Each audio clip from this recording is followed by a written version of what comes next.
do what you need to do to help fill yourself up, to help keep yourself sane and be able to fill up the cups of others, because you can't pour from an empty cup.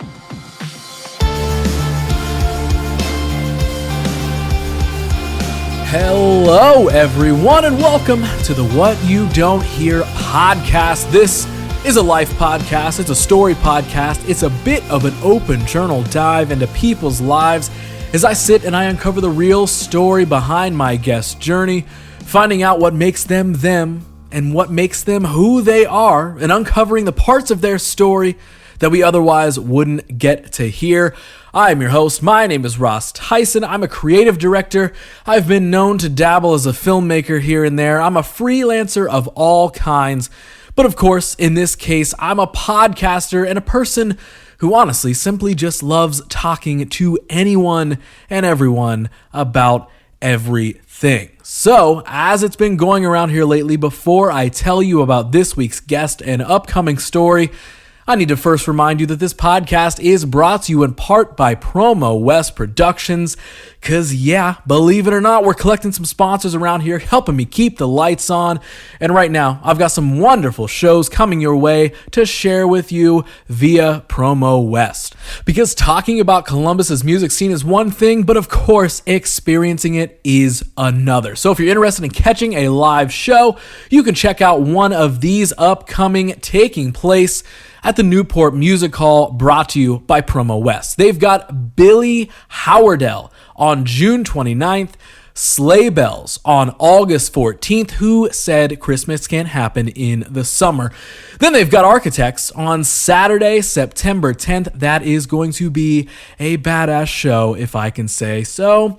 And then they've got Briston Maroney on Friday, September 16th. Shows are getting announced, folks. I mean, they aren't stopping. You know, they're not stopping. They're not slowing down. I mean, look at that. We're already talking about September dates right now. So if any of these shows interest you, if you want to purchase tickets, you can visit axs.com. Or for more info on these shows or any of the other ones that I've been telling you about at the beginning of all of my episodes, you can visit promowestlive.com for more info. So once again, to get tickets, axs.com, or for more info, promowestlive.com. So, let's get to this week's episode. I sit down with Gabby Garcia, who is a health coach based right here in Columbus. There is, of course, plenty of health-related content, both of body and mind, and of course, how those two things correlate going down in this episode as we uncover what drew Gabby down the road, honestly, of health coaching, her interest in fashion outside of that, and truly, of course, so much more as I get to know her for the first time here. And guess what? So do you. You'll get to know her too, because let's just dive in. Let's get to it. Here is episode 60 of What You Don't Hear.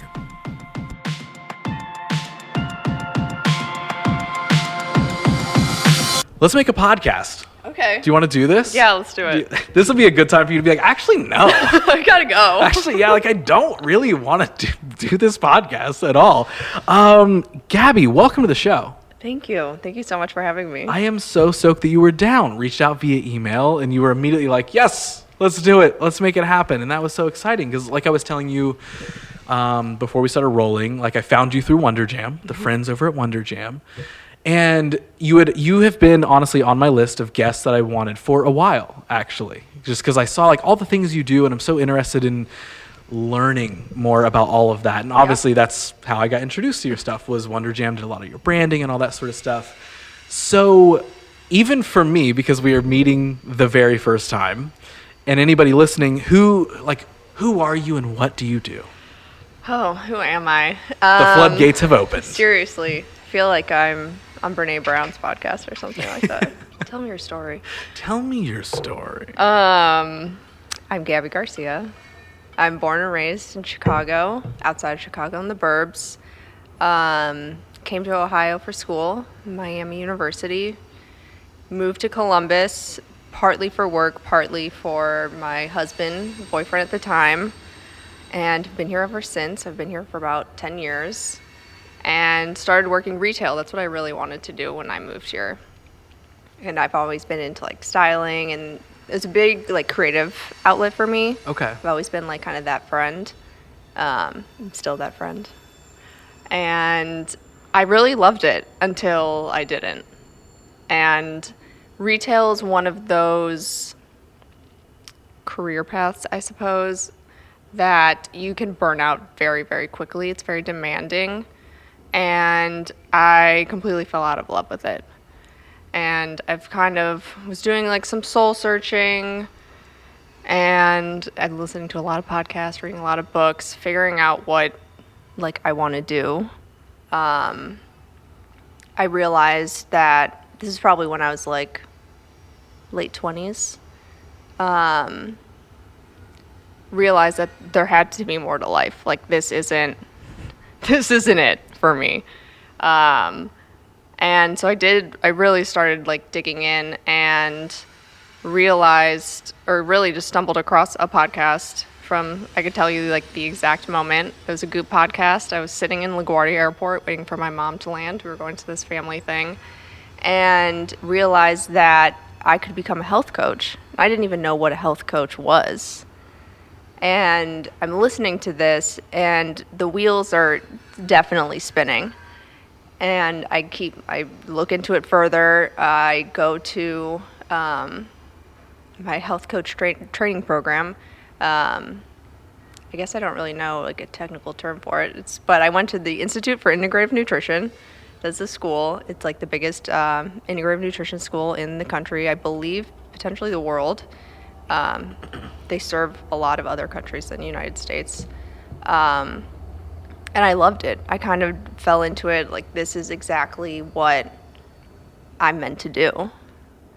And I've been trying to just keep it rolling ever since. I love it. Okay. So I love that you just laid out like the entire story, and there's so much that I want to dive into there. Yeah. So I guess, man, I want to like dive back into things, but even just starting, like, what was it that attracted you to being a health coach? Like learning about it for the first time and then immediately being like, yep, that's what I want to do. Because I would have assumed coming into this that like just your whole life you were like, yes, I want to do this and that, and then oh cool, now I can be a health coach, and then it just flourished from there. But it's so interesting to me that you kind of got introduced to what that was, and then that immediately like flipped the switch of like, and now I want to do this. Like, what was it that drew you to that?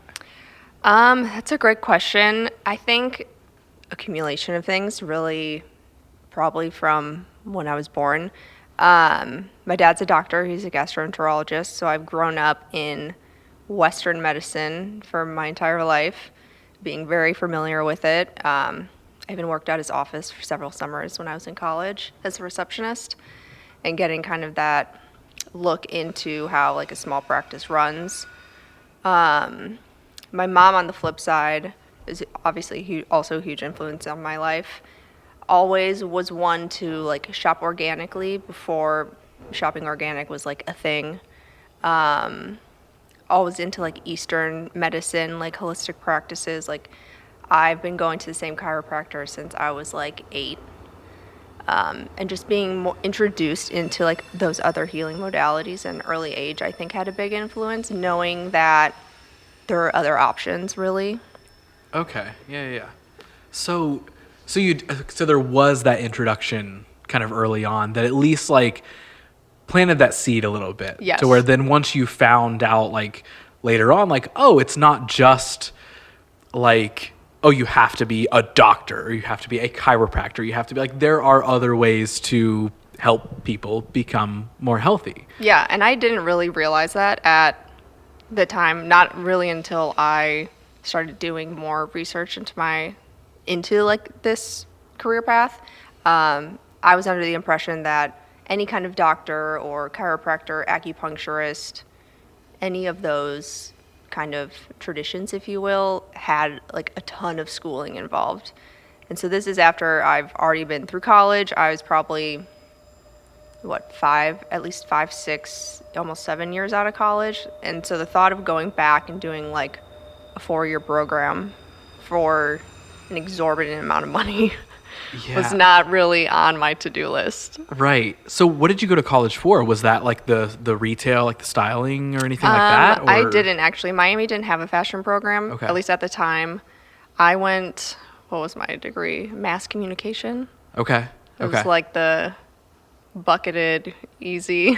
Right. So was that Arts. was that the thing where it was like, this sort of feels like something I would like? Like there wasn't like a for sure like I'm going to get this degree because I want to do this. Was No, it like this definitely fits not. the most? Going into college, I had absolutely no idea what I wanted to do. Leaving college, I had absolutely no idea what I wanted to do. Okay. See, that part of people's stories always interests me because I'm always like, okay, like not that really anybody fully knows themselves coming out of high school or Totally. anything like that. But there's always that like it always seems like it's time for that like fork in the road where it's Yes. like, am I just going to start working and that's what I'm going to do, or am I going to college? And it's like there's never really just like a what if you just started experiencing life and then figured out Yes. like what you wanted to do. Like I got lucky enough that I like didn't get like forced into either direction. It was like, all right, cool, I'll get a job and all that sort of stuff, but I immediately was like,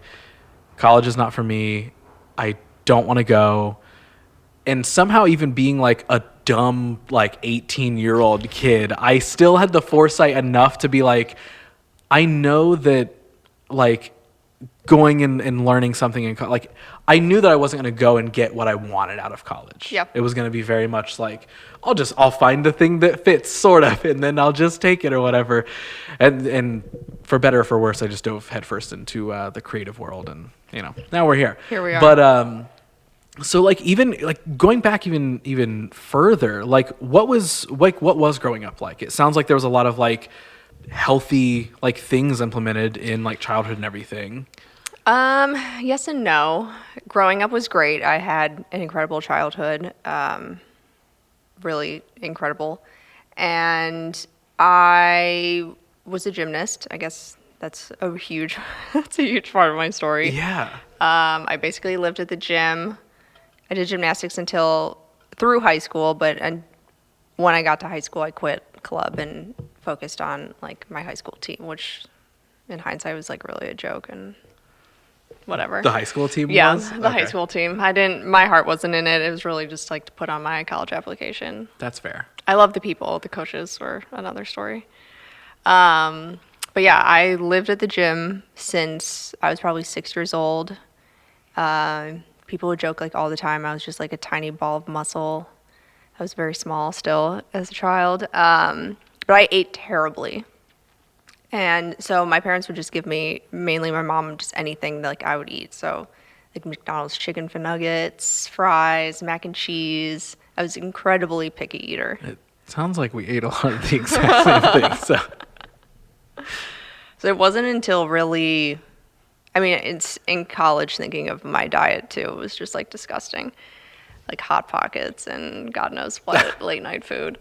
It really wasn't until I was on my own and started really understanding what was in our food and like what we consume on a daily basis that I started like making a connection to anything really. right. So even going back a little bit into that, like the phase of leaving high school, and you were like, I had no idea realistically what I wanted to do. Like, so like, was the goal just like, I'll go to college, I'll get a degree, and then I'll see, or was there anything in the back of your mind where you were like, I want to try and get to this? Or even, I guess, the follow-up to that question, I'm just throwing so much at you, I'm sorry. No, not at all. But the follow-up to that would maybe be like, even what got you interested in the retail world? So going into college, or even during college, I still had no idea what I wanted to do. I started with the intention of maybe going like the business aspect or route with regards to marketing. Numbers has never been my thing, so that Yeah, was same. like quickly. Well, actually, I did an econ class because we had to do like so many like prereqs to get into the business school. I did like econ 101 or 201, and that was like, that's it. I called my parents. It's like, this isn't for me. I need to switch majors. That's very fair. See, I got lucky where like creative director became a name tag that Oh, could be yeah. a job. So now I just get to like, yeah, I can help with business, but no one expects me to do anything with numbers. So it's great. I interrupted you. I'm so sorry. No. So then that's when I switched to communications, and there was a specific like PR one, strategic communications is what it was called. Took a few classes in that, hated it, and then I switched to mass comm, which was just like the big umbrella. But I always had like a proclivity to retail. I was like that kid in high school, like middle school, going to like Walgreens with my friends, buying all the fashion magazines, like you're ripping out pages, like wanting to know like what's on trend, like all of that stuff. To this day, my friends still come to me for fashion advice all the time. I love it. Like I really enjoy styling. That's amazing. Yeah. Okay. It's like since being removed from the retail world, I've found that it's a huge creative outlet for me. The pandemic kind of hindered that a little bit, and now I live in sweatsuits, but I still love to on the occasion. So that's always been in the back of my mind. Even going to Miami, I didn't realize that Columbus was such a hub for big like retail business. I had absolutely no idea. If I knew that like senior year, I was like the friend senior year that all my business school friends or even just friends that maybe had a better idea of what they wanted to do would be going to like, I don't even remember what they're called, like work fairs for like people from like companies would like go to colleges and like recruit and whatever. Yeah, yeah. And I was like, oh no, like I don't need to go. I'll get a job like after we graduate. Little did I know I would not get a job for a while after we graduated. But I feel like if I would have known at that time, I probably would have put in a little more effort. But I think life just works out for you usually, even if it's like really shitty. Yeah. In the end, it'll always work out. And I think that had a big part to play with my boyfriend and I deciding we did long distance for a year and then realizing that all these opportunities in retail existed in Columbus. He was living here, that I should just make the jump. And I'm so glad I did. So after you make that jump, like what's even the transition like into kind of like letting yourself dive into the retail and fashion world? Like, cause I mean, I have no idea. Like like, you know what I mean? Like if you're like, oh, I'm interested in fashion and all this sort of stuff, like what do you do? Like, how do you actually get involved in that? Well, Ohio State is a huge, influence isn't necessarily the right word, but there's a lot, they have a huge merchandising program and fashion program at Ohio State. So they get like a ton of internships and stuff. And so when I was looking for a job in retail, just out of college, I basically had no experience. I've worked in retail, like retail stores for like a year and a half, but I didn't actually have, like, I didn't even take any classes or anything like that. So I definitely was like on the bottom rung when the HR was like looking through resumes. I always got tossed aside because I had no technically degree in like retail or merchandising or what have you. So getting my foot in the door was really difficult. It took me a year and a half, I think, since I moved to Columbus. And I just got lucky, I guess. But that did not help me at all. And it was kind of hard to overcome seeing like all these other women or also some men getting retail jobs. So you're saying like the fact that you got lucky and gotten in actually wasn't a good thing? Is that what you're saying? No, it was, because I'm happy I needed to walk that path at the time. Right. But I think if I had a degree, it would have been much easier for me to get in. I see. Yeah. So what is it like when you get into that field and now all of a sudden it's like, all right, cool, I'm involved in the thing that I wanted.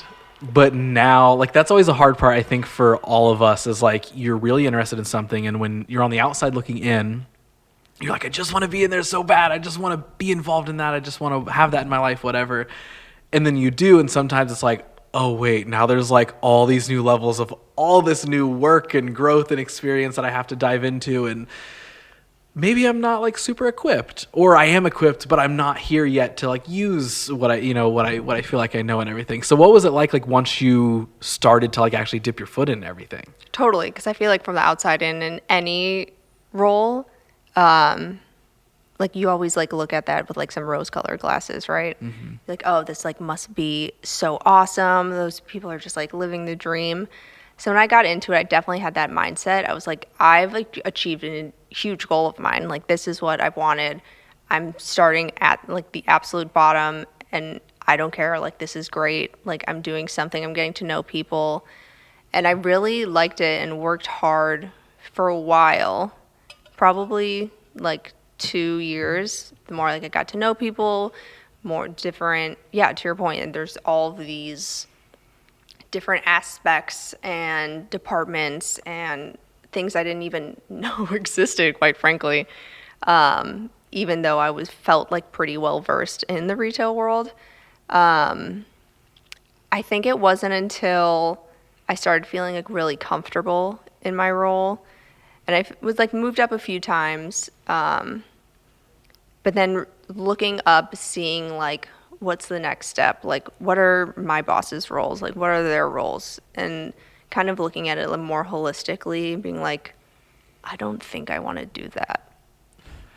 Okay. And you had mentioned earlier that basically it was fun until it wasn't. Yes. What was the wasn't part when that popped up? Like, was it just identifying like, okay, this is just different than what I thought it was? Or Yeah, I think so. I think, especially retail, I think it's perceived in a way that isn't accurate. I think it's like glamorized incredibly. I met incredible people there that are still to this day like my closest friends. And I don't know. There were just aspects of it personally that I didn't enjoy. Like I worked in production. So we dealt with like booking all of the clothes. We were kind of had like different like touch points throughout the life cycle of a garment. So we work very closely with like the factories and the vendors. So we see firsthand like how it affects like pollution, if you will. okay. Like knowing that fashion is like the second biggest polluter. And just having all of that access is so unnecessary in my perspective. And I felt like I was almost like not like single-handedly or like first-handedly like affecting this, but I was in essence like part of the problem. Yeah. Yeah. And I did not want to be doing that anymore. That's a fair feeling. Is once you identify like, oh, there are some negative things about this, and I can't really change it, but I can remove myself from at least feeling that sort of strange attachment. Yeah. Like I'm gonna throw you a curveball question. Yeah, please.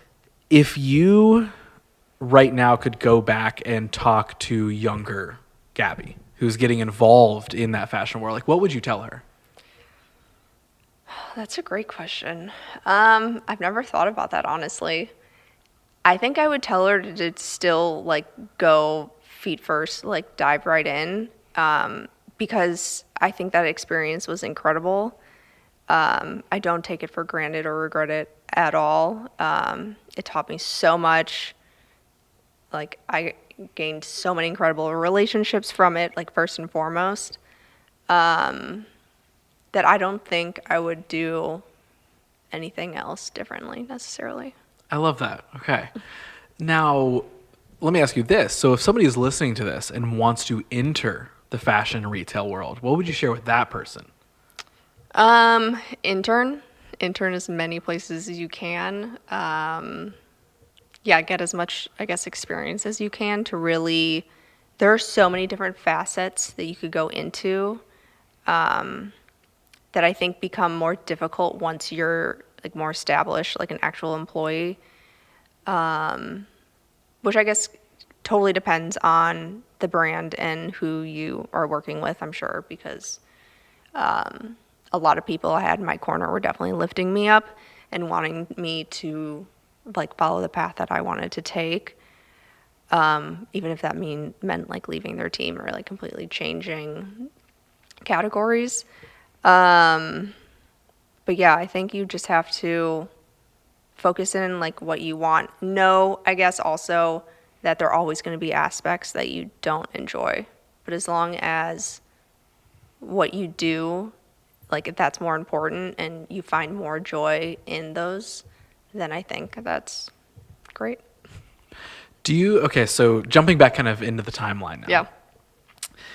Do you remember, like, was there, I guess what I'm trying to ask is, like, how did it feel when you were starting to identify those things and you were like, okay, this maybe isn't exactly what I thought it was going to be. I'm seeing some things that I don't like, and now I need to remove myself from it. Like, when you're leaving that, was there a feeling of like, dang, like this felt like the thing, it's the thing I've been so excited for? Or could you just identify it as like, this was a chapter in my life and it's time to move on. I'm totally fine with it. Like, time to go.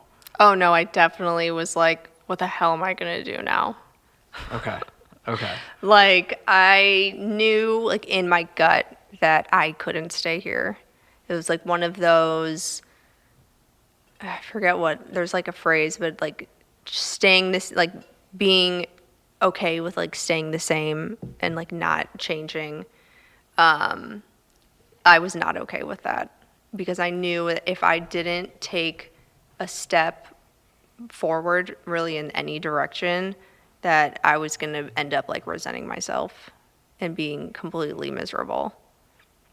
Are you kind of big into that mindset of like, it's super cliche, so even saying it out loud is like, oh my God, but like that idea of like living the life that you actually want to live and Yes. figuring out like, if there's a chance you have to take, just take it. And as long as you're not trying to harm anyone, just do what you actually want to do. Like, I feel like you're, yes, a Yes. big advocate of that stuff. Was that something that you, like, was it that example and that experience in life that made you feel that way? Or had you always kind of like, hey, no, like, live a full life and this was just a part of it? Like, I think so. I think it's more of a gained mindset in recent years. I knew that I couldn't stay exactly where I was, so I switched job. I got a similar job at a different company that I didn't like. I think I put a mindset to it just to like be okay with kind of staying in the same role. But I was like, in my eyes, I was like, oh, I'm taking a new job. I'm going to work with different people. This is serving a different customer who's traditionally underserved. So like, I'm doing good in that regard. I'm leaving behind this like big box retailer. So I'm still like moving forward, but ultimately it was all like a farce because like I knew I didn't actually like still want to do this, and I really hit essentially like not career rock bottom, but I was miserable. I was Really? like, I need to leave. and was it all just because of the job and you were just like, okay, now like doing this thing has now made me miserable just all the time? Yeah, I think so. Okay. Because retail's so demanding that, I mean, if you don't work really long hours every day, it's a reprieve. So just to like know that this is where, like, this is how I'm spending all of my time all the time. I'm always like, I'm tired. Like, I'm not enjoying myself. Like, I'm probably like a real pain in the ass to be around. That I was like, something has to change. Well, I feel like so many of those things, it's so easy to like get caught in that cycle, especially when it's Yes. something that you're like, I am interested in this. So there's stuff that I do like, and I wanted this really bad. And then when you get it, you kind of effectively, you can create your own cycle that you just get trapped in Totally. yourself, like trying to avoid it somewhere else. Like, oh, I don't want to go work that job. I want to do my dream. And then effectively your dream can easily become a nightmare. Yeah. But like, I also think it's and maybe you didn't purposely do this and you were just trying to just kind of shift around, but like, I also think it's really interesting and honestly important that you didn't just like take a day, and not that there would have been anything wrong with this, but you weren't just like, I'm done tomorrow. F this, I don't care. Like, I like that you sort of found a way to transition out. And like, was that a conscious, like, did you make it kind of an exit plan, or were you just like, I just need change just to change? Like, I kind of made an exit plan. Like, I kind of had a realization that I had to leave my current job, regardless of like where I went. I kind of figured it was still would be within retail because I didn't have like all the puzzle pieces yet. This is still before that infamous Goop podcast in LaGuardia Airport. So I knew I needed to get out, but like just like kind of a change of scenery. okay. So, because that's something I think a lot of people tend to do is like when they think about, oh, I need to make a change, if they can't see it or even make it happen as an instant change, they're like, well, I guess that's just it. You know, it's like very hard. I mean, I'm a super impatient person, but luckily I've been able to kind of reel that in and identify like, okay, things take time. Here's the plan that I need to kind of follow. Here's the things I need to do to, you know, make it out of this situation or make this situation happen. So I always think it's I don't know, it's cool to hear when people are like, yeah, I hated this thing, but I was strategic in the way that I tried to get out of it, because I wasn't just going to kind of like jump off the ledge and be like, I don't know, whatever happens, happens, which also can work. I think that can totally work, but it's definitely interesting when there is that sort of like strategy to it. And so how many years, I guess, were you involved in retail and fashion altogether? Almost a decade, around like 9-ish, I believe. Okay. And then how long into that decade is all this happening? Probably I worked at my last retail job for like 2.5 years. Okay. So, like, you get to that end. How long is that, like, getting out of it period last? Like, is that like you, was that what you just explained? Like the 2.5 years? Is that kind of like the... No, because I feel like when I moved over, I got my new job. Then I kind of was like, okay, well, I'm here, so I might as well like learn the ropes, like kind of get into it again, see, maybe I'll like I've never worked for a different brand at this point. So it's like maybe like this was kind of the shakeup I needed. Honestly, it wasn't really until the pandemic hit that we were all staying home. My husband and I shared a wall without a door, both on like calls all day. It's like this, I can't do this anymore. So, and that was still the fashion and retail stuff? So I'm fresh. So that's freshly like changed. new. I for some reason thought that it had just been years that you had been doing it. That's okay. Nope. So that's like new. Yeah. So you mentioned earlier and kind of have been alluding to like this podcast that you listen to that changed your perspective on everything. Walk me through that, because I have a very similar experience with podcasts that literally changed my trajectory of like how I did things. So I want to hear yours. I guess I do have to go back a little bit. Okay. So I probably listened to this podcast in 2019, maybe like the summer. It was like June, July of 2019. And started like diving into health coaching and where like training and any like kind of resource I could find to decide is like, do I want to like commit to doing this year-long training? Like, is this something like I'm really interested in? And I did. So I started that program in September 2019. So I did get the ball rolling before the pandemic. But I guess it really wasn't until that point that I was like, okay, like this is it. Like I'm actually going to follow this path. Like I'm going to leave this other one. But back to your question, I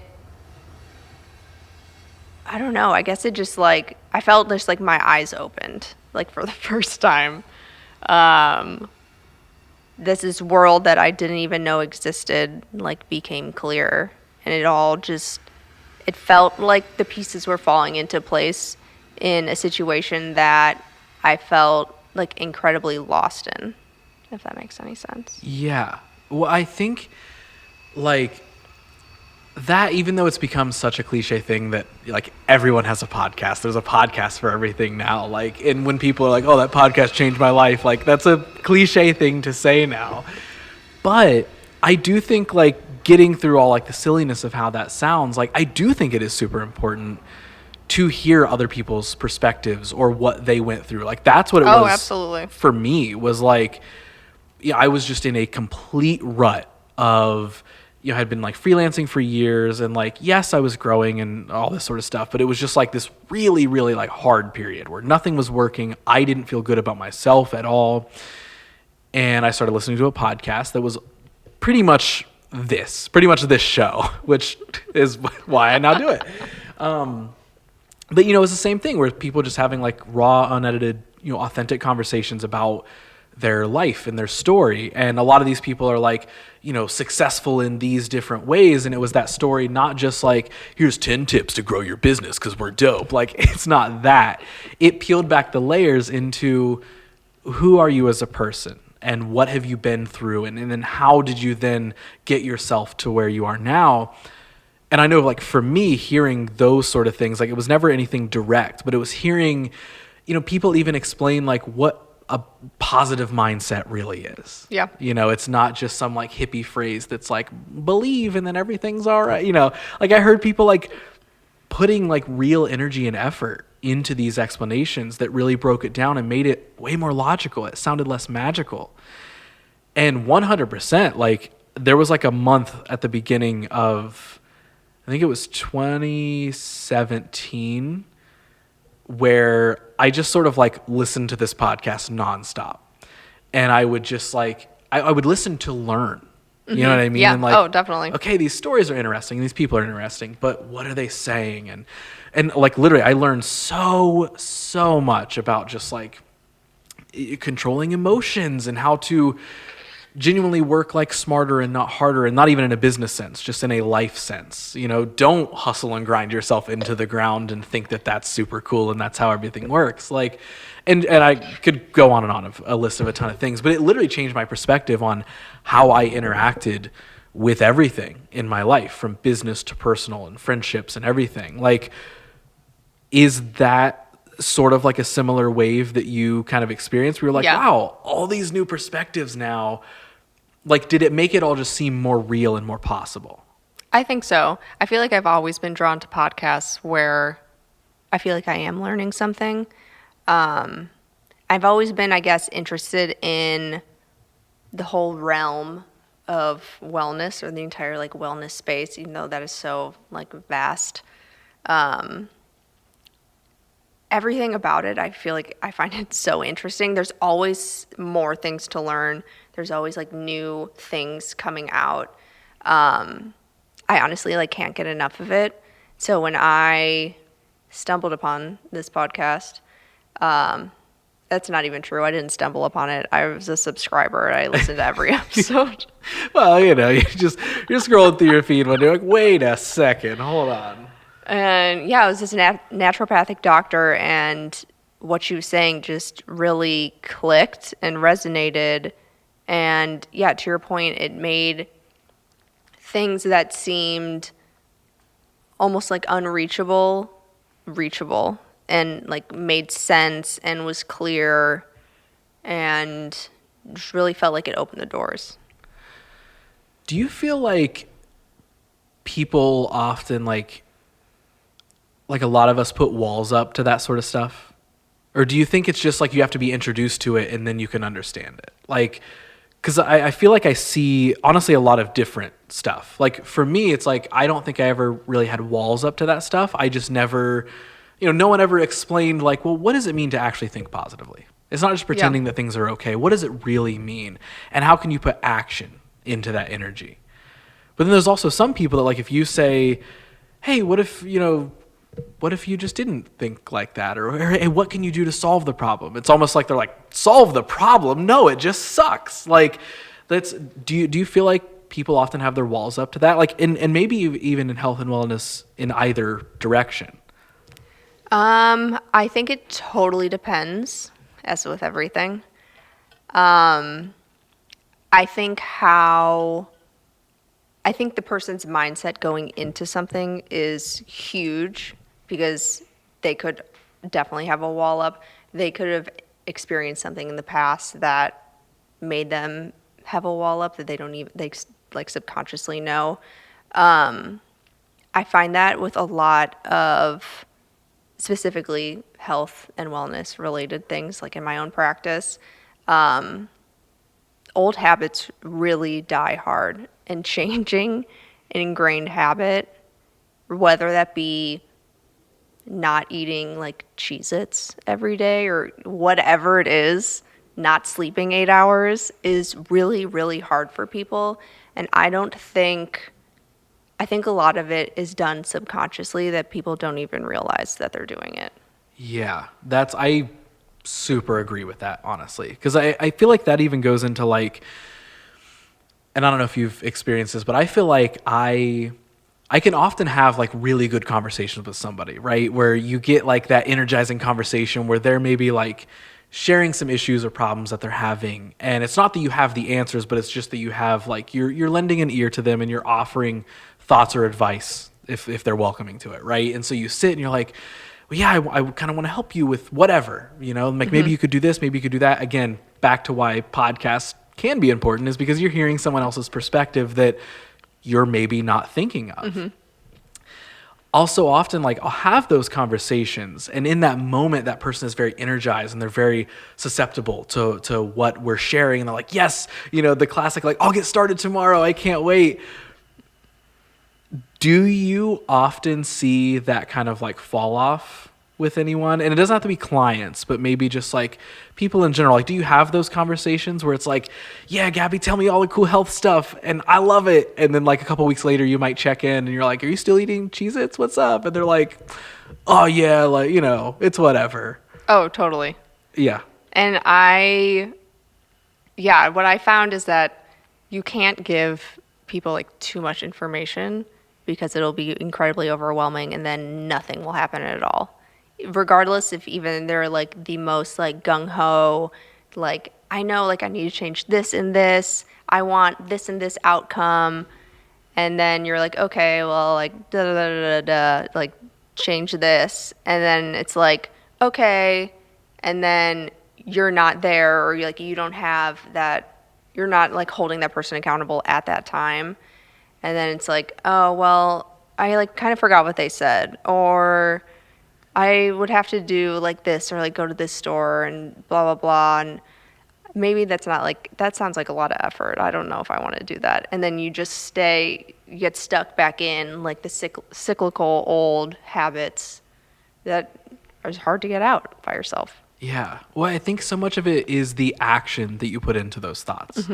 Because again, it's not just about mindset, or it's not just about like, I will eat healthy this week or anything like that. You have to put the action behind it. I do think 100% like that's the hardest part is actually doing anything. It's wonderful to sit and imagine what it'll be like if you're super healthy or super rich or what, you know, whatever it is your goal is. But I think that is definitely where a lot of people get stuck, because I know that's where I got stuck for the longest time, was not figuring out like that discipline of putting action behind the thoughts and feelings that I'm having.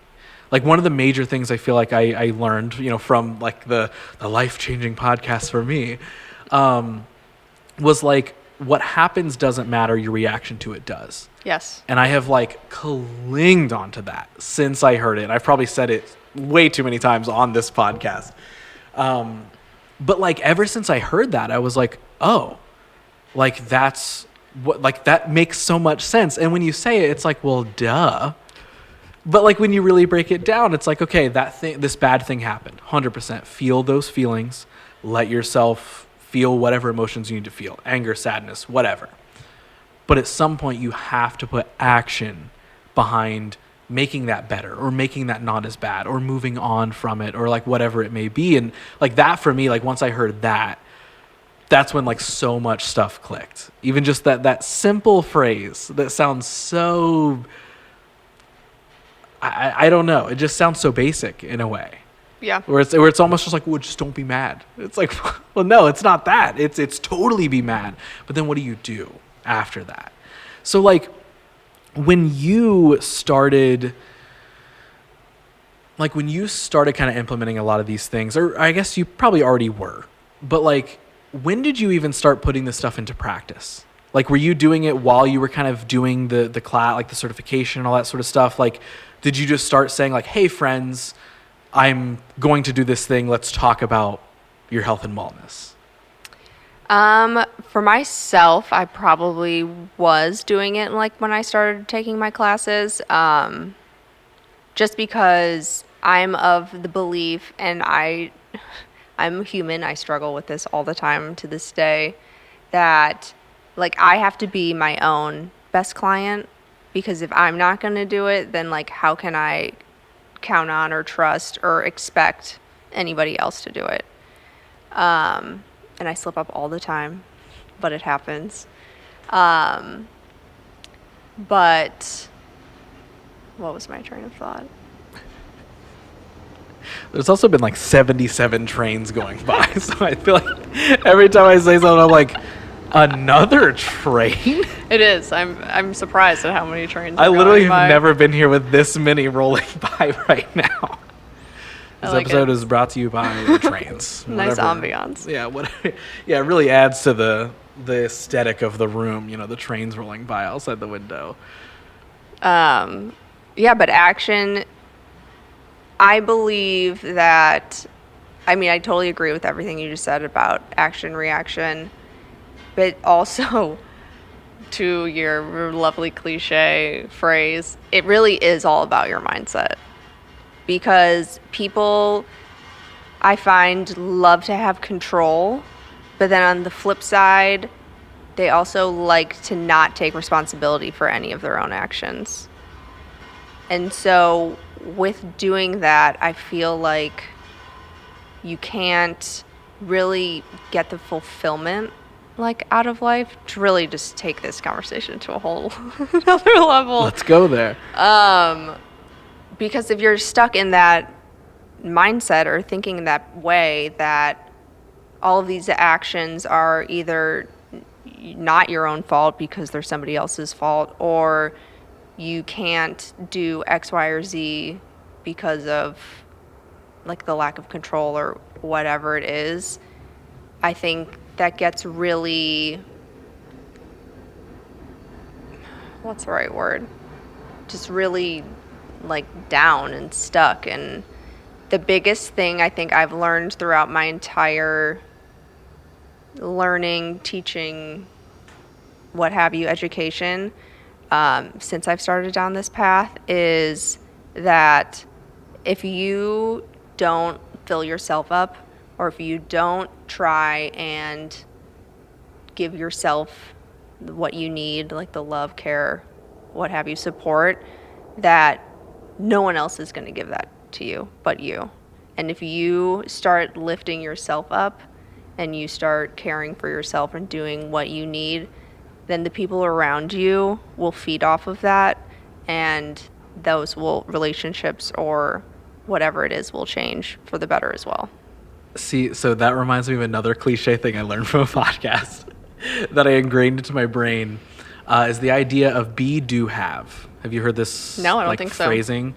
So it's pretty much exactly what it's kind of like that, not really manifestation, but like if you put it out into the world, you receive, that type of energy and stuff. And the idea is, so often so many people like live their lives or work in a way that's like, well, once I have it, then I can start doing the things I want to do, and then I can finally be the person I want to be. Yeah. So the way that it was flipped is, break it down as be, do, have.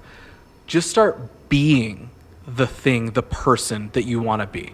Now, yes, if you're like, well, I want to be a billionaire and I can't be, then you're looking at the wrong thing. Like, these are the wrong type of problems you're trying to solve. But start being it.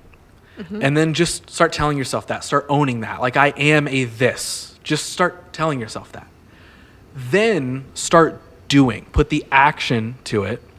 Start putting it out into the world. Start interacting with the people that the thing that you want to be would be interacting with. Whatever that is. So put the action to it. Start doing it. And then once you're being it and doing it, you're going to start noticing that in return, you're going to start having the things that you wanted to have because you're just owning up to it first. And then you're owning it itself by, okay, I'm going to start living this life that I want to live. It's like, if somebody's like, oh, I wish I was really fit. I wish I could go to the gym all the time. That's, I feel like, a really cliche, like easy one to use, right? And everybody does, and nobody's perfect at it, everything, right? But like, if you went into it with the mindset of like, oh, well, once I like have like every bit of my nutrition perfect, and then once I have 7 days a week at the gym, and then once I have the best gym apparel that I can wear, so it's like I can run appropriate, like whatever it is, then I can start doing it. So then finally I can be that thing I want to be. Just start being it now. Yeah, that's a huge belief of mine. I don't remember where I first learned this, but I've definitely been to like several talks and podcasts that have touched on it. But to your point, start living. Think of your best self or the picture of who you desire to be, whatever that is. And like, what does that person do? It's like, does that person meditate every morning? Then start meditating every morning. Do they eat a great full breakfast? Then start doing that. Honestly, it's to like the minute detail that I thought of when I asked for my Christmas list this year from Santa. That I asked for a new hairbrush because I've been using this cheapo plastic one since like honestly maybe high school, like from Walgreens. I was like, no, the best version of me has like a way sleeker, cooler hairbrush. And I asked for it and I got it. Yes. Well, hey, shouts to Santa for bringing you. Thanks, Santa. That if you are you tight with Santa? Can I get him on the show? Yeah, totally. Yeah, I if got you could connections. toss me in like an email thread. I'd love to get Santa's story on here. But no, I love that though, and that is exactly what that be do have idea is. And again, it's like when you say it, it's like, well, of course, just do things and you'll have the stuff you want. But again, until at least myself personally, until I heard that broken down and explained, then I was like, oh, I know how to make sense of this now. So it's exactly what you just said. It's just what is that version, that ideal version of yourself? What do they do? Start owning it, start doing it, and after time, you're going to start having those things. Here's a bit of a random question. We're jumping all over the place here, but what do you feel like the most common thing is that people bring to you that like they want to work with you on? Honestly, it's very different. But generally speaking, and this is just kind of like my personal, like my own philosophy, anyway, is that I really focus on gut health. Because I think that is an issue, like it stems, any issues can all be, not necessarily everything, but nearly all issues can be related back to some kind of gut imbalance or dysbiosis. That is something that I have been fascinated by, but I'm that person who's like, wow, that's so interesting. And then I never think of actually taking into account things to actually make my gut health better. Explain, and I know this is probably such a broad thing, and if you're like, dude, I don't know where you want me to go with that, but like, what is gut health? Total body health. I could go on. Yes. It really stems anywhere. Hormones, stress, your actual food you're eating, your mental health is hugely important, like stems from your gut health. I believe it's like 80% of your serotonin is made in your gut. Several other really important neurotransmitters. Really, it is completely total body health in every sense. So when you started putting yourself out there as like, hey, let's start chatting about this sort of stuff, like, what was that transition like? Like, you're learning all this sort of stuff of like, okay, I'm becoming certified and I'm learning these new things, and now I'm ready to put all this stuff into action, just like we were just talking about. What did that period, like that time period, look like? What was it like? Just the next day you were like, sick, done with retail, time to live in the health and wellness world. Like, we got this. Let's talk about gut health. No, that is probably something I struggle with still to this day. I am a very shy person. I do not feel comfortable like putting myself out, like marketing myself. It's a very big hurdle I'm working to overcome. Even just like posting stuff on my Instagram, like, am I being like annoying? Like, is this like too much? Do people even care about like hearing about this? So that is definitely something I'm working on. I basically told no one. Like even like my friends would ask me, be like, "Oh, like I'm like doing this program." They're like, "Wait, that's like really cool. Like tell us more. Like what are you doing?" I was like, "Oh, it's just like this thing." Like I don't know why like I do that to myself. It's always been this way. I never feel comfortable really, and I don't think I'm ever boasting when I talk about myself in that way because that's definitely not me. I don't know if I could be pompous if I tried. But that is definitely like a learning in progress, being comfortable and honestly having the confidence to talk about it because I feel like, and honestly, I could probably then on the flip side talk about this forever, not comparing myself to other people because I've been looking up to these other health coaches or other wellness professionals, if you will, in the space that have been here for years and thinking like, well, how can I get to that level? Or like, that is like what I desire to be. So not focusing on where I am now and comparing to basically strangers and not getting down on myself is really difficult.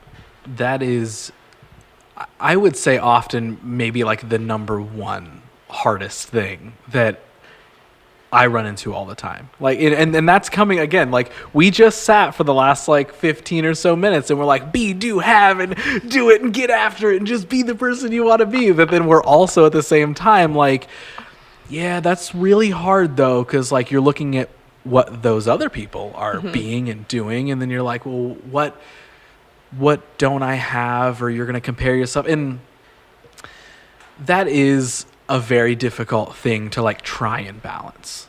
Yeah. Like of not just sitting in, because it's exactly like you said, it is a confidence piece. And I feel like that's a thing that even though like I am not perfect at it, that is something I always just root people on for like all the time. When like I'm not great at it, I compare myself all the time. Anything I do, I'm like, oh, that other person, like whatever. Like people cared about their thing more. I guess mine sucks, whatever. But at the same time, there's still like something driving me to continue to do it no matter what. Yeah. And I think that's the important piece, is like not letting those things, like they might slow you down. That's okay. But not completely stopping is the important part, because yes. I do think that like in so many different things, like all the things that there is to do in the world of jobs, careers, creativity, just being a human being and what type of person you are, like I kind of think there's room for everybody to be what they want to be. Absolutely. So it's like, that's why I think it is important that like, even though we're going to have those days when we're sitting and we're like on social and it's like, well, I want to post this informational piece that I hope educates somebody, but I just saw like the big brand just do that, or the cooler person just do that. So why am I how am I important enough to share that? And like breaking through that is a big barrier to get through. Like it definitely is, but I'm also a full advocate for like it's 100% possible. Yes. Like just understanding that your perspective on something, while it might just be like a version of what you heard somewhere else, you're still sharing it or giving that experience to somebody who might not have otherwise. Like you can still be like, you could be the life-changing podcast to somebody else. Totally. You know what I mean? Like all the positive mumbo jumbo that I just spat on here for the last 30 minutes, I thought of none of that. You know what I mean? I didn't make up any of that. That's all from somebody else.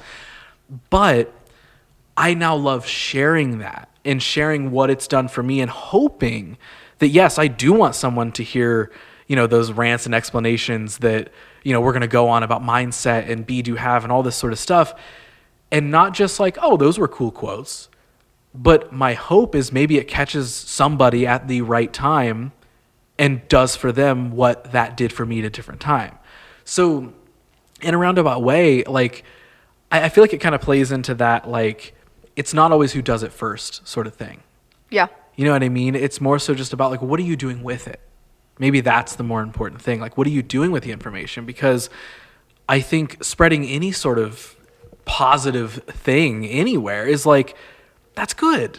You know what I mean? Yeah. Even if it is information that came from something else, or even if there is a cooler way to get information in a different way, or in a total creative sense. Like, I really want to make movies. All I've made so far is a bunch of different short films, and I have a Dropbox folder filled with a bunch of scripts that are uncreated. I often will see other people create their movies, or I'll see, you know, the new awesome movie come out in Hollywood or whatever, and I'm like, man, like, I can't do that. But why not? And why am I comparing, like, somebody else's level 10 to my level 2? Yeah. That's, like, the biggest thing. So bringing it back to social media, like, I feel like that's always a conversation I have with people where, again, I have that conversation because I know I'm not perfect at it. So in a way, I'm like, this is me telling myself, but also telling you is like, push through those things. You know what I mean? And just know and like gain that confidence piece of like, no, yeah, what I have to say is valuable. The way that I share things are valuable. But social media makes it so hard. It makes it so hard. And the comparison game is such a dangerous game because you can get caught up in it so easily and just really bring yourself down. But yeah, what you were saying is so important about pushing through and knowing that you feel called to do something. And this is really my own, I'm pepping myself up now. Perfect. That if you feel called to do something, that you just need to do it. Because I've gotten many messages, many might be an overstatement, but several messages from complete strangers saying like, thank you for sharing your story, or thank you for like posting this, that really helped. Or even if it's just reposting like several different like inspirational quotes, like things that we were touching on earlier, hearing that, oh wow, I really needed all of these today, thank you. Like that helps and makes it like so worthwhile on the days where I'm feeling really low because of I'm not hitting whatever like analytical stat or whatever Instagram's telling me. Yeah. Whatever Instagram's telling you that you need to reach a broader audience because we're not showing your stuff to them. So don't you want more of them? Yeah. But like all of what you just explained is exactly why it's important to keep doing that stuff. Because again, all of those people, just like we were talking about, like all of those people might not have experienced that information at the right time or maybe ever if you weren't the bridge between those two things, you know? Yeah. Like I feel I've gotten lucky enough to experience the same thing with this podcast where, you know, it's like I started it because I hoped that I could do the same thing for anybody that, you know, another show did for me with sharing authentic stories and points of view on things and all this sort of stuff. But I feel like what it's even grown into is something even larger than what I assumed. And I don't mean in a business sense larger. You know, I play the comparison game where I'm like, well, I know I'm not this podcast. I just suck. But then looking at the scope of like what this show actually is and what purpose it's serving right now, when you get proof that like, no, the purpose is being served, you know, because like I will get messages where people are like, okay, that guest you had on was really interesting and I loved their story. But like, you don't know how much it means to me that like when they shared these aspects of their story, I learned that I wasn't the only one that experienced that. And hearing their perspective and hearing your conversation about that with them changed my outlook on this thing, or made me reach out to them, and now we're communicating, and now there's like new friendships being made. You know what I mean? Like those are the intangible, important things that I think we could both say this, that like those things mean way more than whether we got 100 likes or not. Absolutely. And it sometimes takes those moments to remember, and that is why we're doing this in the first place. Yes, 100%. Like because you're going to look at the numbers and you're going to be like, well, why did this only get 15 likes? Why did this only get whatever? Like, nobody shared it. Nobody cared. Like I feel like I got a really, really on the nose example of that in the last handful of months, like with this show, where like I would look at like the social media interactions and stuff, and they're very just average. You know what I mean? It's not like people blow up and share it all over the place and are like, this is the greatest yellow show ever. Like, no one's doing that. However, in the last handful of months, like I've seen more real connections and real conversations start or spawn from this show existing.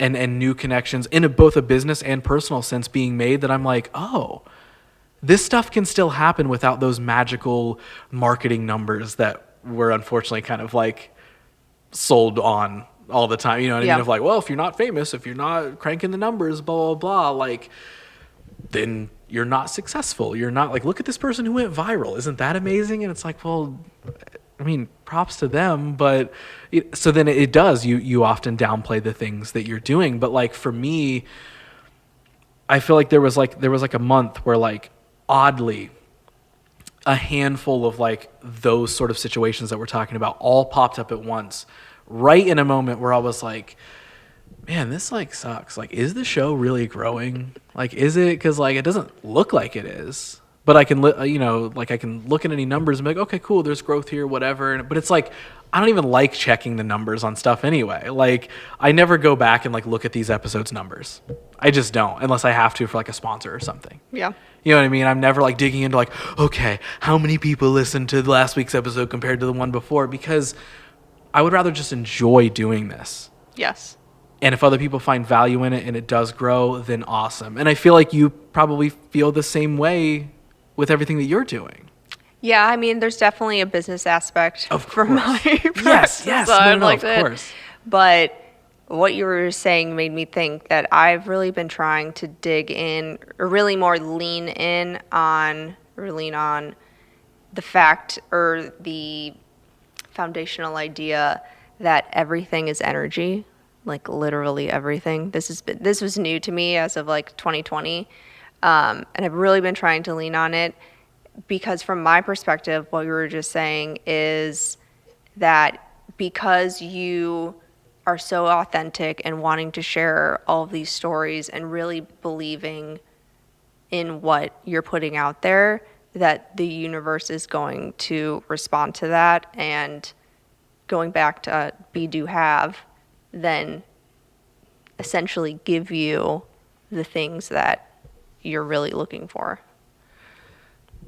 100%. And I even love you saying that. You know what I mean? Because I feel like I think that a lot, but it sounds so magical, and you're like, oh yeah, like I get that how I interact with things will determine like whether it's a positive or negative situation and stuff. But I feel like I do lean into that a lot, where it's not just the perspective of people, but it's the perspective of what is this experience that we're sharing. Yeah. Like, is it helpful? Is it harmful? Is it whatever? And then what does that do? What is the trickle effect that continues to do? Like, you're rude to the person at the grocery store, and then maybe they're rude to somebody else later that day, and then they wreck into somebody, and then it becomes way worse, and then that other person now has a terrible experience. Like, even just small, tiny things like that, like that energy share, I do think is super interesting to even just think about, but also super important to do. And it goes back to the, like, what happens doesn't matter, your reaction to it does sort of thing, of just like, all right, this could suck right now, but you can also make it suck way worse. Yes, always. Like, depending on how you navigate that. So back into your story, like, walk me through, because GG Wellness, right? That is the brand. That is what we said, which I thought was around for years. Why we're here. But walk me through, like, how did you get that started? Like, how did you really dive into, all right, I'm making a brand, here we go. After already saying, I'm a very shy person when it comes to marketing, and then that led us down the social media rabbit hole and all that sort of stuff. Like, oh, how did I make GG Wellness happen? I honestly feel like I'm still making it happen every day. I definitely think about it every day, for nearly every second of every day. It is something that I care so deeply for. And even on the days that I don't have any confidence in myself, or those days that I'm feeling down, playing the comparison game, doing whatever, that I know in my bones that, like, this is meant to be. That I'll do what I need to do to get to the place that I want to be. And I have an incredibly supportive partner. I have incredibly supportive family and friends that I obviously wouldn't be here without them. But it's that feeling of knowing, like the self-knowing that this is ultimately the end goal. This is it. Do you think setting that like intention and purpose, sometimes it's hard to uncover and it takes a while, but like how important do you think that is, like going into anything, for anyone doing anything, like knowing the purpose or intention you're doing it with as early as you can to then help like navigate the trenches basically? Yeah. With anything big as like a career, or I guess like mainly a career in this aspect, I think it's extremely important because that's really your guiding light. You're going to run into so many obstacles, ones that you can probably perceive and ones that you have absolutely no idea are coming. And if you don't have that like guiding light or that inner knowing, I think you're going to get thrown off course and get defeated or not really believe in yourself, I guess. And I think having the support behind you is huge. I don't think I would have ever been able to do this by myself. I don't think, honestly, anyone's able to do anything by themselves. I think everyone always has at least somebody helping out. Usually like a community of people helping out, which is so important. And that's something, community in general, something that I'm trying to lean on more too. Especially like Garner community. That would be awesome. A GG wellness community. That's like a dream. But yeah, I don't think anything would be possible if you're like really doing like a 180, or not even necessarily doing a 180, but changing roles in like maybe a similar career path, but it's really, you don't really have that much experience in it, or just anything that you need that self-confidence in. I think having that mindset and really just trusting your gut is everything. That is something I feel like I'm consistently learning to like lean into, is like trusting those gut feelings, because they really are most of the time correct. Yes. Like, again, whether it's personal, whether it's business, like, and it's like, I feel like I got super intentional with trying to pay attention to what would happen if I didn't listen to that gut feeling. Like, I would almost like consciously make a decision of like, this is probably stupid. Now saying it out loud, I'm like, this is dumb. Like purposely against it. Kinda, yeah. Like, you know, a thing where it's like, okay, let's just throw an easy one of like a client, right? Maybe a client, like you don't really feel like you've aligned with them. You don't really feel like you can work with them. But there's been times where I'm like, you know what? I'm going to give it a shot. Everything is kind of telling me that this isn't right. And it's not even like there's anything like abrasively bad about them or anything. I'm just like, there's just something saying that we're not going to communicate well. We're not going to work well together. But there's been times where I'm like, you know what? I'm just going to give it a shot. We'll see what happens. Knowing that like, all right, I'm either going to gain an experience or learn a lesson here. Like, what's going to happen? And there have been times where going into it, I'm like, I don't know, but I'll give it a shot. And then it doesn't work out. And I'm like, okay.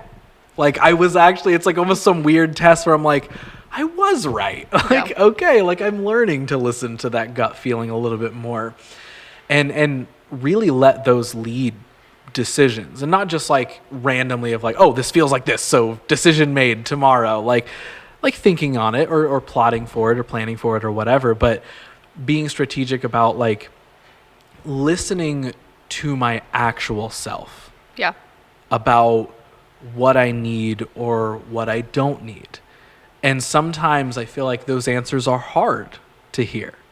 where it's like, wait a second, like, no, like that friendship or that client relationship or business partnership or whatever, like, no, but that could have been so cool because this and that reason. But if you listen to that inner self who is kind of telling you like, nah, like the intentions aren't really lined up here. Their purpose is different than yours, and it doesn't mean that either of you are right or wrong. It just means it's not on the same track, and this isn't going to work for this reason. Yeah.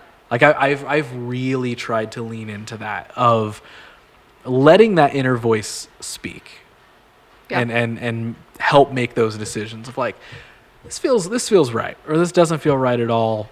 Don't put that much energy into it, or don't, because then you might end up wasting the energy in the process. And while everything can be a learning experience, good or bad, there's always room to learn. There's always room to grow.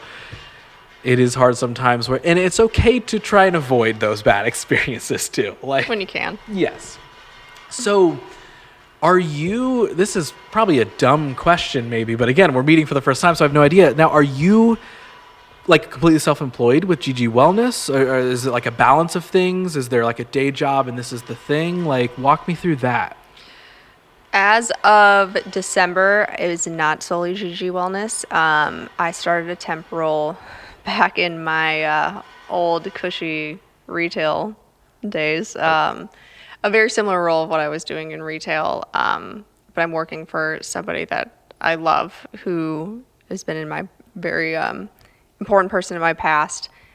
So she really pushed me, not even necessarily pushed me to take it, but I really took it because of her. You had that support. I had that support for sure. And I'm really glad I did. It just helps, kind of takes the pressure off a little bit. Yeah. Even though on the flip side of that, then I don't necessarily have as much of the time that I'd like to put towards GG Wellness. It's really more just, I guess, allocating my time differently, which is something I'm still working on for sure. Yeah. But I love hearing that though, because I feel like especially when you lean into what a lot of like shows or influencers on Instagram and all this sort of stuff, that what they would lean into when we're talking about the entrepreneur world or I'm building a brand, you never hear I feel like you don't often hear the realistic side of things. Yeah. Of like, no, hey, it makes sense to maybe accept that job in that position if it fits you right now, and then it still lets you do the thing that you want to do. There's like nothing wrong with that. So like, I actually love that you found that balance. And honestly, I kind of envy that.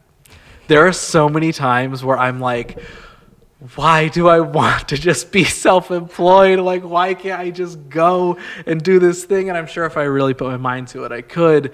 But everything in me, those gut feelings, I'm like, I really can't work for somebody else. Not in a team. I can totally work in a team. I can totally partner up with somebody, but like I couldn't go back to like something myself, even though there's so many times where I'm like, this would probably be a really good idea for me to go do that. Like over the years of just sitting and being like, is this gonna work out? Like, I don't really know. But that's like a really stubborn part of me where I'm like, I can't go back to something or try something new. So I envy you for being able to have that balance. Like I actually do. Because my mindset really going into it, and kind of like what I was touching on earlier, that I so deeply believe in GG Wellness. I mean, I obviously I think everybody would be like, oh, I would want overnight success. Yeah, that sounds great. Right. Knowing that, and that's on a side note, like since we live in like this instantaneous world, I think we all get really caught up in if we don't get something soon or now or whatever artificial timeline you give it and you don't get it, then it's like the end of the world. So knowing that I have to build GG Wellness and it's not going to spring up overnight, knowing that I have to do whatever it takes to get there, in my perspective, like this moment in time, what I'm doing, I mean, it's absolutely best role, best job I could have at this point in time. But that is like, that's a necessity for me to keep going. Yes, that is like 100% agree with that. Like, because I think a lot of people sometimes look at those things as failures. They're Yeah. like, oh, if Oh, absolutely. I'm not 100% in this thing and I had to do this or I had to take a day off or whatever, whatever it is, they're like, well, I failed. And it's like, no, no, no. Actually, what you're doing still plays a role in your larger goal. It goes back to the intention and the purpose. Yep. And there's nothing wrong with if tomorrow you were like, no more GG Wellness. I don't want to do it anymore. Love this job. This is my career forever. Nothing wrong with that at all. But that is something I think people get miscued a lot, especially in the entrepreneur type world where it's like hustle and grind and all or nothing, never, no excuses, all those sort of things where it's like some people would view like, oh, I had to go get a job or a day job or a side job or whatever it is. They would look at that as like, oh, it's a step back, it's a step sideways. It's a step towards the thing you're still working for. Because it's going to support you in some way. It's going to help balance things out in some way. It's going to help you discipline yourself realistically. Because I would say, like, if you feel like you have less time to work on your brand, your company, your idea, in a roundabout way, you're probably going to become more disciplined in how you use your time and energy on those things. That's definitely my mindset and the goal. I'm still trying to work through that. So I've never been a person that like work hard, play hard has really resonated. Right. It's like, why can't you just like work smarter? Yes. Not harder. Yes. Like always, like I can't remember a time when I was like wanted to like work hard, play hard. So in my perspective, that is like a huge, I feel like that's an unlock that I'm still like jiggling the key, trying to figure it out. But knowing that that is still, to your point, like the ultimate goal, like that is what my time like is going towards. And I definitely have been resting more than working. I feel like with the holidays and everything and winter is so it's gross. Hard to want to do anything. So thanks for even wanting to come over here today and do this, because it's very easy just to be like, oh my God, like I gotta go outside. Like I hibernate like year round usually. So like, especially in the winter, I stay at home. So yeah, just to get more into that mindset of like allocating my time wisely. And it's hard.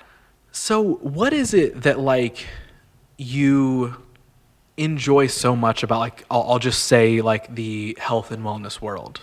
Like, what is it that you like, why do you enjoy helping people? Like, why do you want GG Wellness to even be a thing? Like, so many things. I guess I realized when I realized that retail was no longer the place for me, that really I don't even know if I would use the word like be successful, but in order to be impactful or to like make a difference, like it needs to be beneficial to other people, or like I need to not necessarily like be of service, but I need to at least be like helpful to other people. Like to me, like that would be the most successful. And like, yeah, can I make money while doing it? I certainly hope so. That's the end goal. But really, and like to educate other people, I feel like even like growing up in the home that I grew up with, a doctor as a father, and my mom just being open to all these other modalities, that at like 29 years old, I didn't even realize that the food I was eating was like making me have a runny nose every day. Like we don't learn about any of those like things in school, which are vital. why? Well, I was gonna ask, why do you think that is? And then I remembered, oh, business runs everything. So that's why we don't learn about those things. But let me ask you this instead. What do you feel like the biggest misunderstandings about the way we treat our bodies are? I think the biggest misunderstanding is that we place all of our faith into the food system, essentially. Elaborate on that a little bit. Like, so like, what do you mean by that? Like what's already been established of like, oh, an apple a day keeps the doctor away sort of thing. Like the whole, I guess, industry from agriculture to General Mills. I think anything that we find in the grocery store, we were led to believe that is like totally safe and healthy and would do us no harm. And that is inherently not true.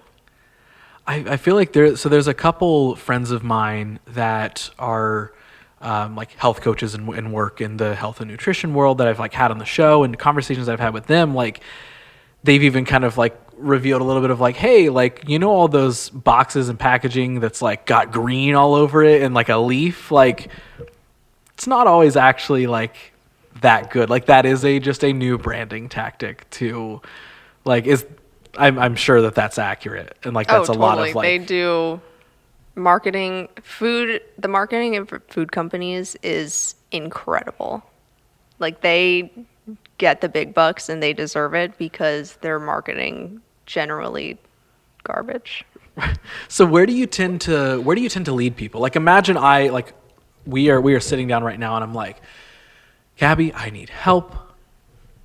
What do I do? What do I eat? Where do I even begin? Like what do you often like try to get those like first steps going with people? Like what does that look like?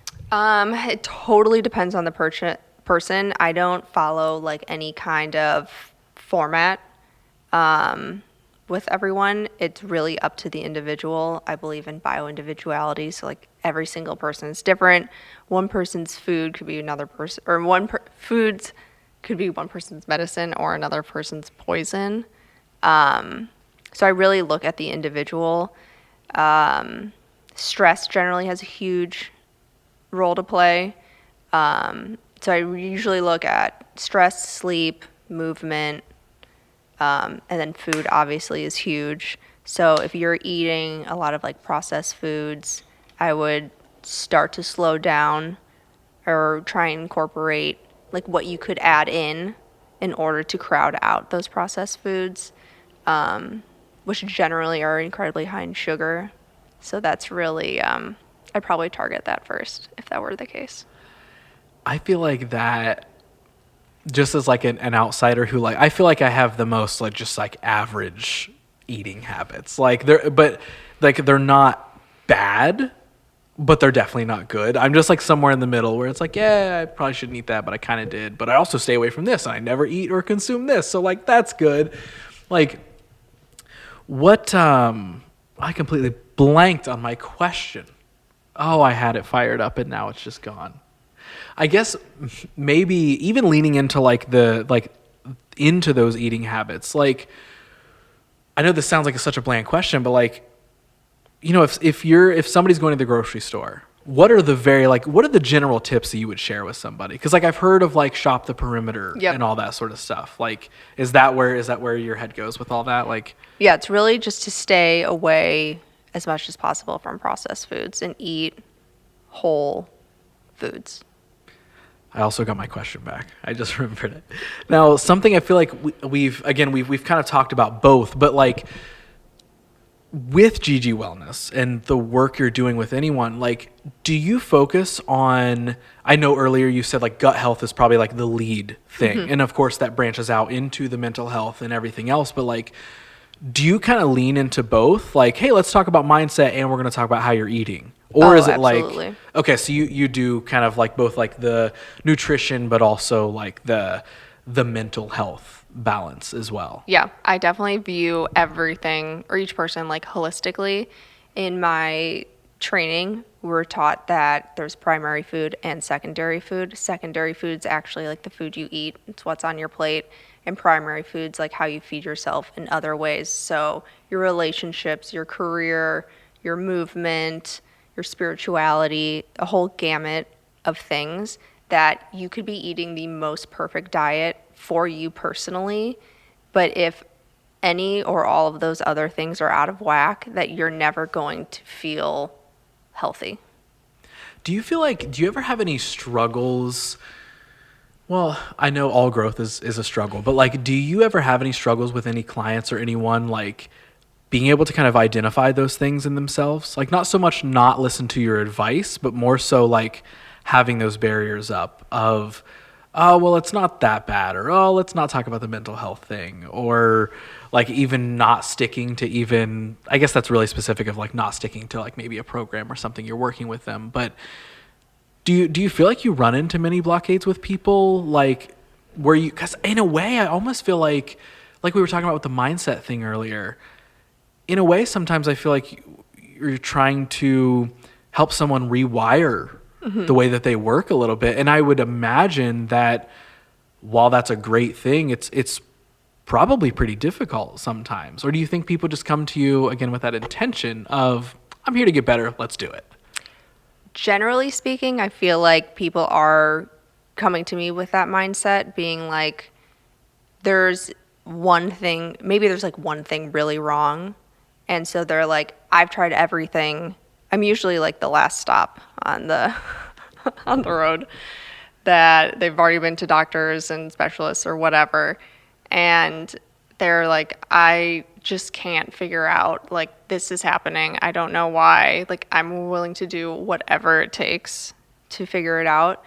Other people come to me, it's more general, being like, I'm having gut issues. I'm not really sure why. Just kind of want to like figure it out.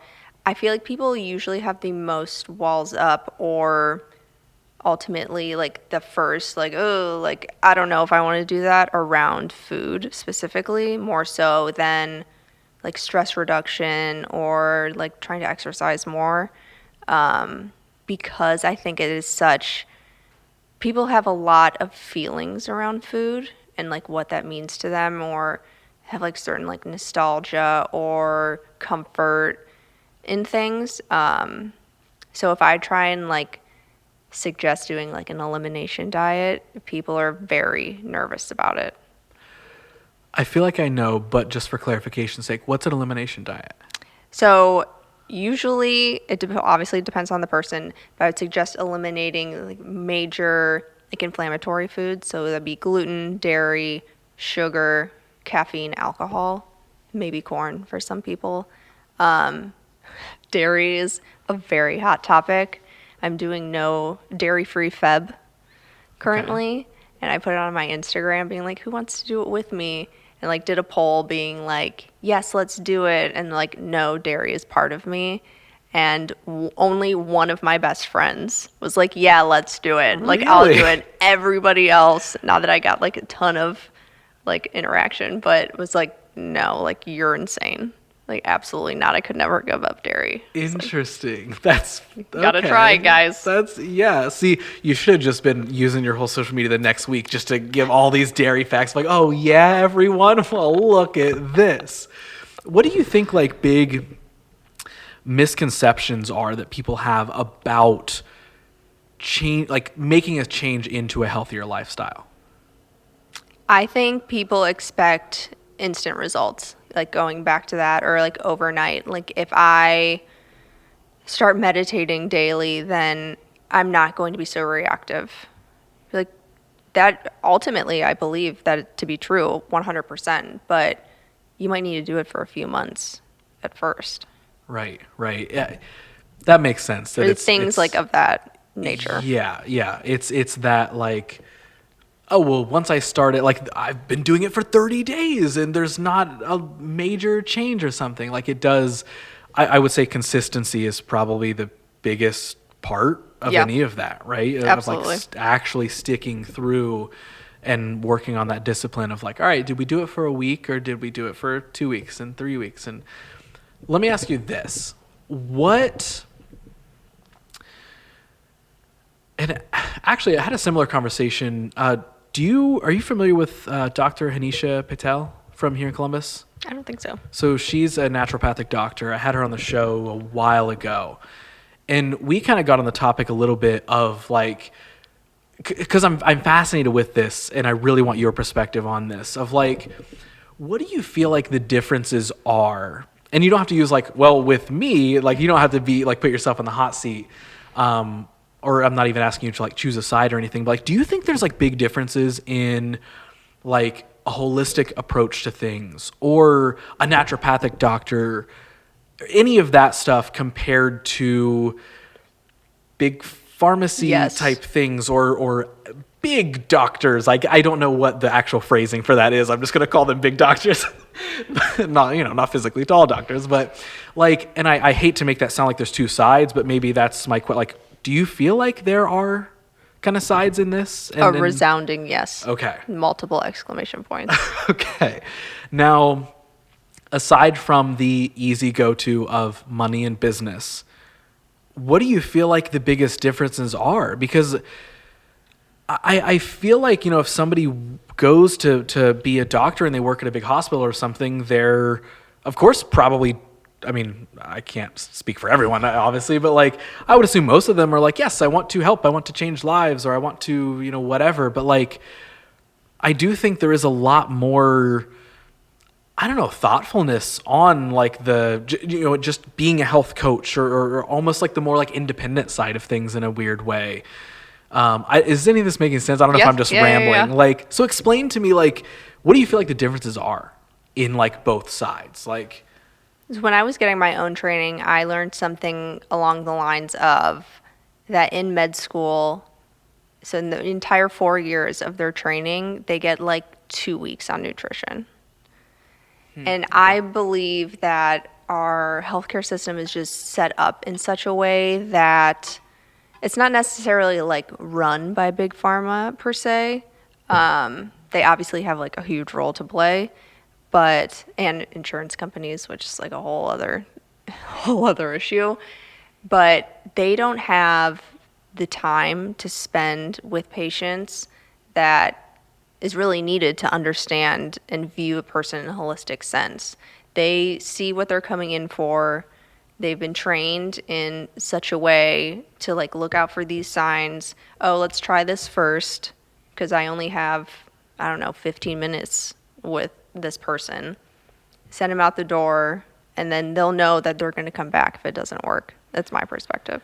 I feel like that's such a weird thing, like, because I feel like I see or hear stories all the time of, people going to a hospital to get something checked or fixed, and then they go in, and I also know that this can come down to like just an individual interaction that they could have of maybe that doctor or that whoever was having a bad day and something was off, unfortunately, right? But like, why do you feel like so many things are missed so often? The stories of somebody going in to like get something checked and the doctor or somebody's like, just sleep a little bit more next week, you'll be fine. And then in 2 months, they're like, oh, I've got cancer that is like clearly here that no one saw. Like, how did we miss this? Like, I know human error can just play a part, but do you think any of that is playing into that? Like, even almost like quick fix mentality, like maybe not finding cancer is a good example, but I just was like, that might be a little more dramatic than I can speak to. yeah.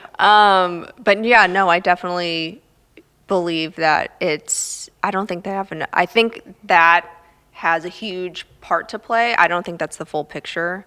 The issue of time, just like witnessing from my own perspective, like hearing my dad talk about patients, is I know he's in and out. And like, I know that he and his other doctors as practice won't be able to see as many people and from their perspective help as many people as they can if they give an hour to every single patient that comes through the door. Yeah. So do you think that, like, obviously in that case, it's like, well, hey, that's just like the honest answer of like, well, yeah, they can't spend hours upon it. They can't sit and have a podcast conversation with everybody that comes in to get to know them top to bottom. But like, do you think some of this also plays into that quick fix mentality of kind of like you were saying earlier of like, oh, this is sort of wrong with you. Okay, do this. Here's some meds that you're going to be on, when you could maybe try a more natural remedy to something. Like, would you say it leans a lot on just like the quick fix mentality of what we're all kind of... I do. And I think going back to that issue of time, I don't think patients are, what's the word I'm looking for? They're not really given the tools or know what to say necessarily when they go into those doctor's visits. because they will tell the doctor, oh, like X and Y, or like what I'm here, like blah, blah, blah. I'm having these issues, when really those might be the symptoms of the problem. And so that's what the doctor will address. But it could be that they're not sleeping at all because they're like so stressed from their job and now they have an ulcer. I don't know. I just went down that rabbit hole. Yeah. But I don't think they're necessarily like informed enough to be able to articulate what is like really the root or the root of the problem. So do you think that kind of even goes back to what we were saying earlier of like even the education side of like, everybody is just like, if the box is green, it must be healthy, or they don't even care if the box is green, and it's just like, I want my cheeseburgers, darn it. Like whatever it is. And hey, I like a good cheeseburger. I'm not hating on cheeseburgers, but like, I know this is very wishful thinking that probably will never change, but like something that I think is vastly important in what you and people like you are doing is you've got that time. You've got that energy to not just come in and be like, let me prescribe you a fix. This is what you're going to do. But I'm sure you get to take more time and energy into educating the person on why we're doing this thing or why this is important for your mind or your body or your overall health. And I know it's wishful thinking to say, why can't all hospitals and all this sort of stuff do that? Like that probably will never really happen. And I'm not saying that certain doctors don't take the time, like, just cover all the bases here. Like, I know. But like, do you think that that's probably what a lot of this, I mean, it sounds like that's kind of what you were saying of like, I mean, these people, if you're sick or you're upset or whatever it is, like you don't even know how to articulate it. And then it's just like, this thing's wrong. So then you're being prescribed a fix, which I get. That's obviously why they're there. But then there's also not even like a preventative measure. Like, yeah, there might be some medicines or something. I get it. But like that, I feel like that education piece is huge. And I feel like that's a huge piece that's missing in all of this. By the way, I'm speaking completely out of my ass with all this. Like, I don't know even a 1% of what you know about this stuff. But just from an outsider's perspective, like even in the way that I do business or form relationships with people or anything, like I always feel like that like authentic connection and education goes such a long way in helping the longevity of what someone can do or have or feel or whatever. Like, oh, totally. And this isn't necessarily what you were just saying or asking about, but I feel that even taking the time to connect with somebody, like a client or patient or whatever, is honestly half the battle, because everybody wants to feel heard and listened to. And I think half the time with doctors, from my own experience, Western doctors, that I feel like completely written off. I'll be in and out of an office, be like, oh, what's the problem? Oh, this. Okay, well, you could do this, this, or this. Here are these prescriptions. Which one do you want me to fill? Where's your pharmacy? And then I'm out the door. And it's like, well, you don't really, I haven't even told you why I think this is happening. Yeah. At all. See, I'm weird about that stuff in like outside of the health world. Like I'm an over-explainer, as you've probably been able to figure out in this hour and a half that we've been talking. So I'm always looking for, like, if I'm doing anything, if I'm interacting with somebody and we're doing something or whatever it is, I always tend to be like, I want you to understand at least almost as much as what I'm bringing to you right now. So I feel like in a health sense, I would absolutely be like, can I explain to you everything? Because it's not just that my stomach sort of was cramping. It was this and that. And like, maybe even letting somebody like let you know what they've thought through. Yeah. You know what I mean? Of it's not just like, I need help. This thing sucks. It's crazy. Fix me. But like more so like, okay, well, what about the people who do maybe know their bodies relatively well? And on the flip side of you being an over-explainer, I'm not. So I'll like go into a doctor's office and say like, oh, this is my problem. And then I'll just like sit there waiting for them to like tell me whatever. Right. And so I think a big part of what I do, or what any health coach does, or even any functional or probably naturopathic doctor does, is give people that space to be able to explain how they're feeling, what they're doing, and really like download and try and get inside, like figure out what is really going on. So before we start to kind of like wrap up, what I would love for you to put your like advice hat on here for a second. Okay. If somebody's listening to this and you were to give like, it can be a handful of tips or one main tip, what is it that you'd leave with somebody to even take that first step in bettering their overall health? Oh man, I could go so many different places. I think overall that as a whole, as a society today, we are so stressed out. We are living in a culture that is go, go, go, going back again. Everything is instantaneous. We want the satisfaction now. We want the solve now. And with being connected, obviously, with every second, with email, social media, whatever, being able to take a step back and do the things that help reduce your stress levels, whether that be 20 to 25 minutes of movement every single day, walking, any kind of exercise. Meditation is huge. I'm a huge believer in meditation. I quote unquote prescribe it to all of my clients. Getting yourself into a morning routine, really like grounding yourself, setting your day, starting it off on a positive note, drinking enough water, getting enough sleep, really things that don't cost any money or really much time that will pay off tenfold down the road. So what, like, I know this is a broad question and it's like there's probably 100 answers for it, but like what ideally is next for GG Wellness like as a whole? Or what are even like maybe things that you're excited about or things that you even want to try or just like attempt to make happen or anything? I mean, I would love to do GG Wellness full time, like full time all the time. I have a newsletter that I send out every month, so to continue to grow that, and really any other like collaborations I can do. So like this obviously is awesome. I would love to just join with other like-minded entrepreneurs or really anybody in the community to just help pushing and growing everyone. I can think of two people that I've had on the show that I really feel like you would get along with great. And I want to make the introductions happen now. Please. I like absolutely want to, because I feel like I've had such similar conversations and I feel like you'll all get along great. So maybe I'm gonna try and connect you guys.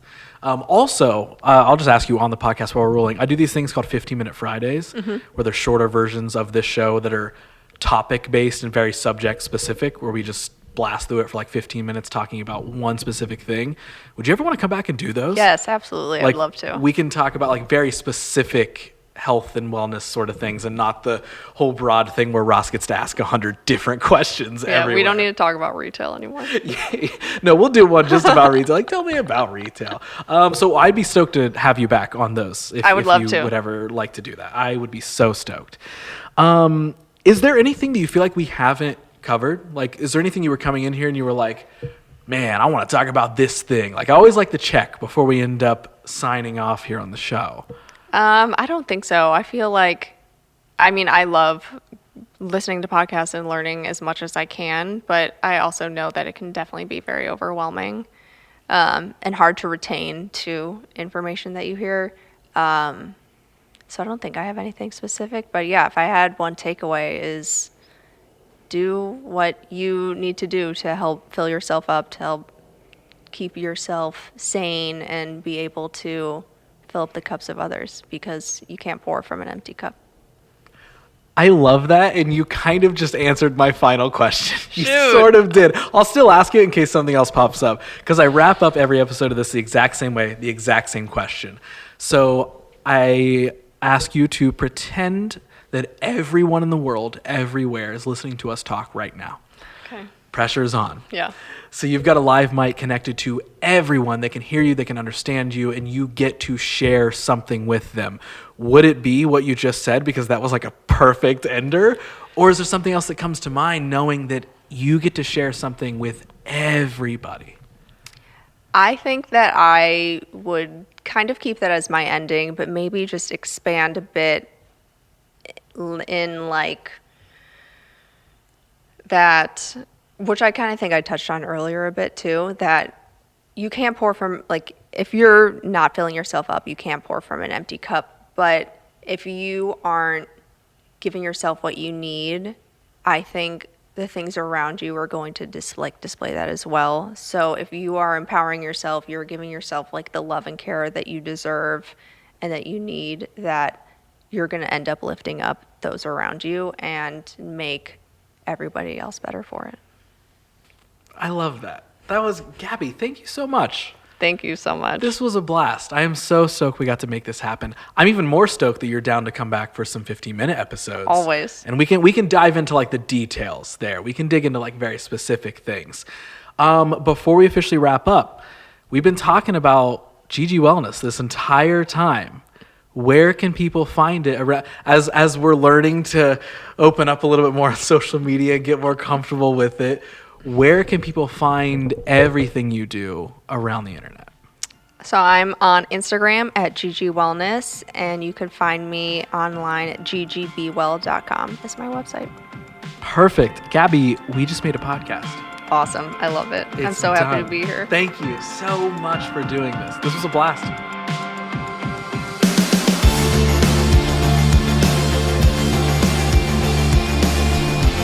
Okay, as always, when I wrap these things up, another big thank you goes out to Gabby for being on the show. It was a blast of a conversation. I feel like I say that at the end of every single one of these episodes. I say the same stuff, but guess what? That's because they're all enjoyable conversations, they're all fun stories, and really, everybody's a really fun person to get to know. So I sound like a broken record, but I'm going to say it regardless. So before we say goodbye officially, if you want to check out anything that Gabby does, because honestly, she really does share a lot of good stuff on social, or if you want to reach out and chat with her yourself, here's your reminder once more that you can follow her at GG Wellness around the net. Of course, follow this show at WYDH Pod. If you want to follow me, I'm at Who's Ross Tyson. You can watch my love-hate relationship with posting on social media in real time if you follow me. So big things happening over there. Lots of interesting stuff to see. You can watch me post a bunch and then watch me post none at all for a couple weeks. It's a really fun cycle. But before you go over there, make sure to hit that subscribe or follow button wherever you're listening to this show at, so you can keep up to date on all these episodes that I drop, whether it's these full-length stories every other Monday or the 15-minute Friday episodes.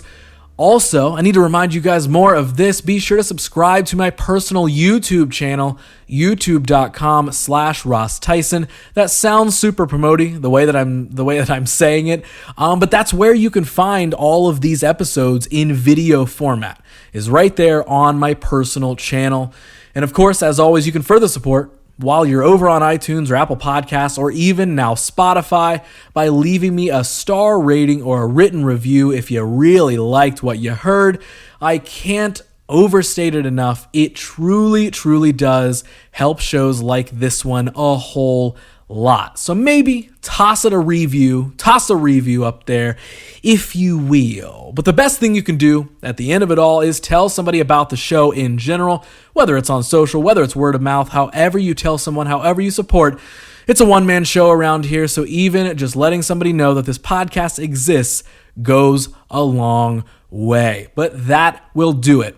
60 episodes of this show in the books. That is wild to me. Kind of looks like I need to start planning something special for a 100th episode. It's kind of seeing the light at the end of the tunnel there. We're coming up pretty quick. 100 episodes is going to hit sooner than later. But whether you've listened to all 60 or this is your very first time here, and if you're listening all the way through, I have to say thank you so very much for listening. If you're on YouTube, thanks for looking, and I hope you stick around for more because, as always, I'll be back next episode with a brand new guest that you may or may not know of.